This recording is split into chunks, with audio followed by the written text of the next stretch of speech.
રીતે નહીં નાખવાનું હો, આઈસ્ક્રીમમાં કોઈ ના નાખતા. આઈસ્ક્રીમનું માપ અલગ હોય છે. મને યાદ છે ત્યાં સુધી, હું તો જે ઘરે બનાવું છું આઈસ્ક્રીમ, તો 1.5 ટેબલ સ્પૂન કોર્નફ્લાવર લઉં છું, 1 ટેબલ સ્પૂન લઉં છું GMS, અને 1/4 TSP લઉં છું હું CMC પાવડર, અને શુગર લઉં છું 9 ટેબલ સ્પૂન.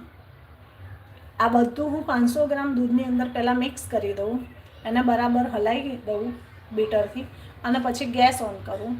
અને દૂધને 1-2 ઉભરા આવે ને થોડું થીક થાય કસ્ટર્ડ જેવું, એટલે ગેસ બંધ કરી દેવાનો. ઠંડુ પડે એટલે એને ડીપ ફ્રીઝમાં મૂકી દેવાનું. બીજે દિવસે એને કાઢી અને મિક્સરની અંદર કલર એસન્સ નાખવાનો, અને ઘરની મલાઈ, હું તો ઘરની મલાઈ નાખું છું. કાં પછી અમૂલનું જો પેલું ફ્રેશ ક્રીમ હોય તો તમે ફ્રેશ ક્રીમ 1 કપ નાખી શકો. 1 કપ ફ્રેશ ક્રીમ નાખો, કાં તો પછી 1 કપ ઘરની મલાઈ નાખો, અને ફરીથી એને આવી રીતે બીટરથી મિક્સ કરી દો, અને પછી ફરીથી એને ડીપ ફ્રીઝમાં જામવા મૂકી દો. આ હું મારા ઘરે જે આઈસ્ક્રીમ બનાવું છું. બાકી પ્રોપર મને આઈસ્ક્રીમની પ્રોપર રેસીપી મને ખબર નથી, પણ હું મારા ઘરે જે રીતે આઈસ્ક્રીમ બનાવું છું એની રેસીપી મેં તમારી સાથે શેર કરી